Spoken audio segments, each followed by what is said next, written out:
প্রিয় শৌখিন ছাদবাগানী বন্ধুরা, আপনাদের সকলকে এই শীতের শুভ্র সকালে আমার শৌখিন ছাদবাগানে জানাই সাদর সম্ভাষণ। শীত শেষে গরম আসি আসি করছে, এমন সময়ে আপনাদের প্রত্যেকের পেয়ারা গাছে দেখবেন এ ধরনের পত্রমঞ্জরি দেখা দিচ্ছে। এই পত্রমঞ্জরি যখন দেখা দেবে, ঠিক সে সময়তে আপনাদের গাছগুলোকে প্রুনিং করে দিতে হবে। আমি গতকাল আমার এই গাছটিকে প্রুনিং করেছি, তাই আজকে আমি সেটি আপনাদের সাথে শেয়ার করছি। প্রিয় ভিউয়ার্স, প্রুনিংয়ের মাধ্যমে আপনাদের পেয়ারা গাছে প্রচুর পরিমাণ পেয়ারা নিয়ে আসতে পারেন। অনেকেই অনেক প্রশ্ন করে থাকেন, আমার পেয়ারা গাছটি ছাদ বাগানে বসিয়েছি 3 বছর 4 বছর বা 5 বছর হয়ে গেছে, কিন্তু প্রথমে 2-1 বছর পেয়ারা আসলেও এখন আর আসছে না।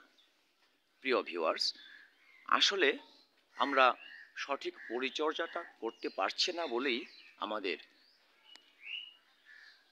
পেয়ারা আসতে দেরি হচ্ছে বা আসছে না।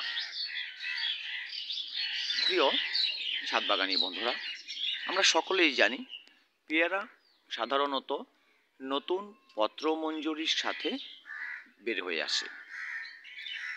পেয়ারার ফুলটা এ ধরনের যে নতুন পাতাগুলো বেরোবে, এই যে নতুন পাতা দেখতে পাচ্ছেন আপনারা, এই নতুন পত্রমঞ্জরির সাথে বেরিয়ে আসবে।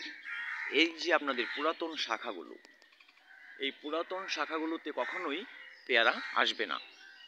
এই যে পুরাতন শাখা, এগুলো কখনোই পেয়ারা আসবে না। এই শাখাগুলো শুধুমাত্র আপনার টবের খাবারটাকে গ্রহণ করে দেহের আকার বৃদ্ধি করবে, কিন্তু কখনো পেয়ারা খুঁজে পাবেন না। তাহলে পেয়ারা কি করে আনা যায় সেটি আপনাদের সাথে দেখানোর জন্য আজকের ভিডিও।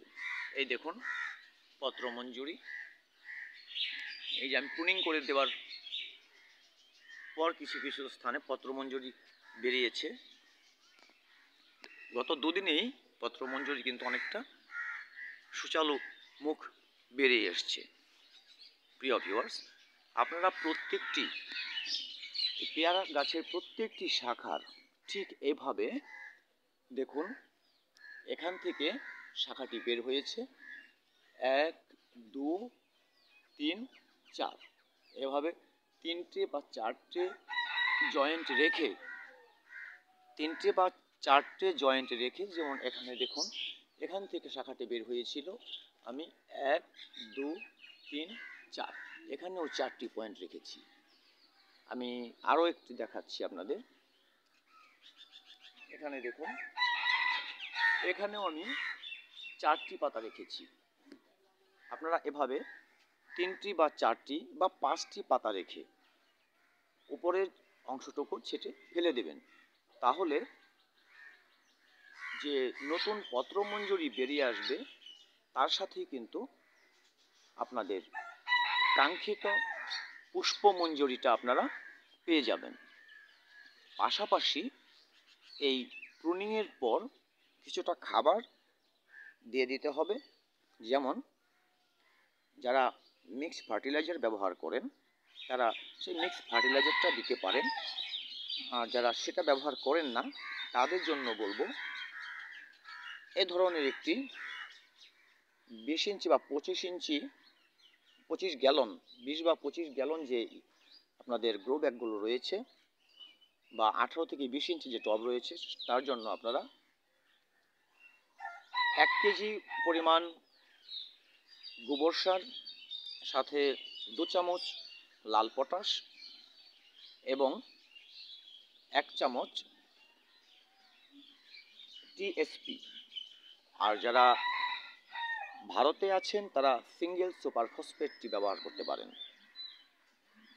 প্রিয় ভিউয়ার্স, পটাশ গাছকে শক্ত করে, রোগ প্রতিরোধ করে এবং ফুল ফল আনতে সহায়তা করে।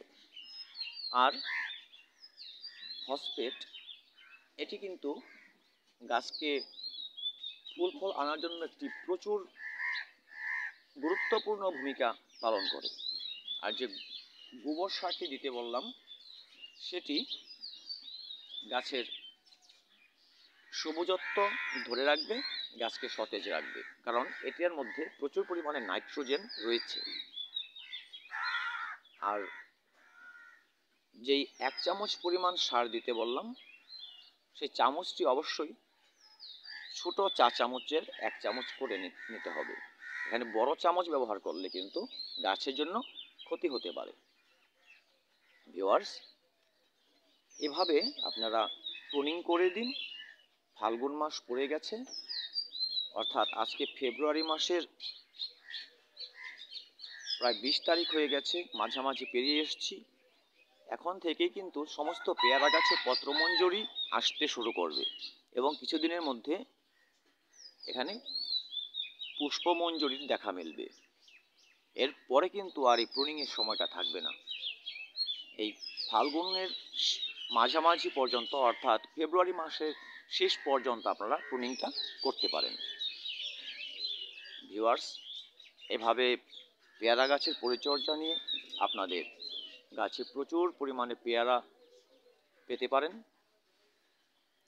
আশা করি আপনারা বুঝতে পেরেছেন আমি যতটুকু বোঝাতে পেরেছি।